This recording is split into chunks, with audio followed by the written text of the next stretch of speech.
தமிழ் நண்பர்கள் அனைவருக்கும் வணக்கம். இந்த மாதிரி நார்மலாக இருக்கக்கூடிய உங்களோட பிக்சரை இப்போ நீங்கள் பார்க்குற மாதிரி சூப்பராக எப்படி எடிட் பண்ணுறதுன்னு பார்க்க போகிறோம். வீடியோ ஸ்கிப் பண்ணாமல் ஃபுல்லாக பாருங்கள்.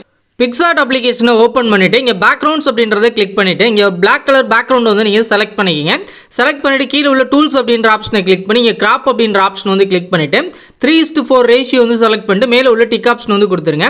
அடுத்து அப்படி நீங்கள் கீழே வந்து ட்ராக் பண்ணிங்க அப்படின்னா இதில் ஆட் ஃபோட்டோ அப்படின்னு இருக்கும். அந்த ஆப்ஷனை வந்து நீங்கள் கிளிக் பண்ணிவிட்டு உங்களோட இமேஜ் வந்து செலக்ட் பண்ணிவிட்டு மேலே உள்ள ஆட் அப்படின்ற ஆப்ஷனை கொடுத்து ஆட் பண்ணிக்கிங்க. ஆட் பண்ணிவிட்டு இந்த ஆரோவை ட்ராக் பண்ணி கரெக்டாக உங்களுக்கு எந்த அளவுக்கு வேணுமோ அந்த அளவுக்கு நீங்கள் அட்ஜஸ்ட் பண்ணி வச்சுட்டு அடுத்து அப்படியே நீங்கள் கீழே வந்து ட்ராக் பண்ணிங்க அப்படின்னா இதில் கட் அவுட் அப்படின்ற ஆப்ஷன் இருக்கும். அதை வந்து கிளிக் பண்ணி இங்கே பர்சன் அப்படின்றத செலக்ட் பண்ணிவிட்டு மேலே உள்ள டிக் ஆப்ஷன் வந்து கொடுத்துருங்க. இப்போ உங்களுக்கு கரெக்டாக ரிமூவ் ஆகி வந்துடும். உங்கள் பிக்சர் வந்து உங்களுக்கு கலர்ஃபுல்லாக இருந்தது அப்படின்னா இப்போ நீங்கள் எஃபெக்ட்ஸ் அப்படின்ற ஆப்ஷன் வந்து கிளிக் பண்ணிவிட்டு இதில் உங்களுக்கு PW அப்படின்றத கிளிக் பண்ணி Black and White அப்படின்றத நீங்கள் செலக்ட் பண்ணிக்கிங்க.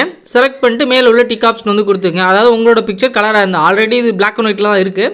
நான் அதனால் அதையும் செலக்ட் பண்ணி டிக் ஆப்ஷன் வந்து கொடுத்துருக்கேன். அடுத்ததாக பார்த்தீங்க அப்படின்னா கீழே உள்ள ப்ளஸ் சிம்பிள் வந்து கிளிக் பண்ணிக்கங்க. கிளிக் பண்ணிவிட்டு இங்கே உங்களுக்கு ஸ்டிக்கர் அப்படின்ற ஆப்ஷன் இருக்கும். அதை வந்து நீங்கள் கிளிக் பண்ணி மேலே உள்ள சர்ச் பார் ஆப்ஷனை கிளிக் பண்ணி இங்கே ரெட் அப்படின்னு டைப் பண்ணி சர்ச் பண்ணுங்கள்.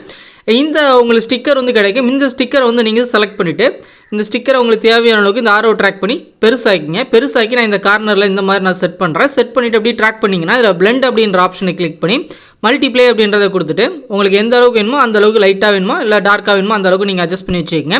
வச்சுட்டு கீழே உள்ள ப்ளஸ் சிம்பில் கிளிக் பண்ணி ஸ்டிக்கர் அப்படின்ற ஆப்ஷனை கிளிக் பண்ணி இப்போ இந்த ரெட் அப்படின்றத கொடுத்ததை ரிமூவ் பண்ணிவிட்டு இங்கே நான் ப்ளூ அப்படின்னு டைப் பண்ணியிருக்கேன் ஆல்ரெடி. அதை நான் செலக்ட் பண்ணிக்கிறேன். நீங்கள் டைப் பண்ணிவிட்டுங்க.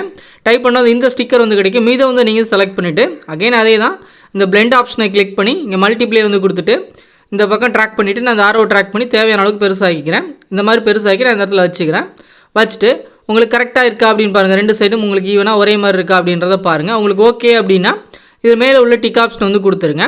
இப்போ நான் இந்த டிக் ஆப்ஷன் வந்து கொடுத்துட்டு அடுத்து கீழே உள்ள எஃபெக்ட்ஸ் அப்படின்ற ஆப்ஷன் வந்து கிளிக் பண்ணி இந்த கலர்னா ஷார்ப் ஆகிறதுக்கு இங்கே எஃபெக்ட்ஸ் அப்படின்றத கிளிக் பண்ணி HDR1 அப்படின்றத கிளிக் பண்ணிடுங்க.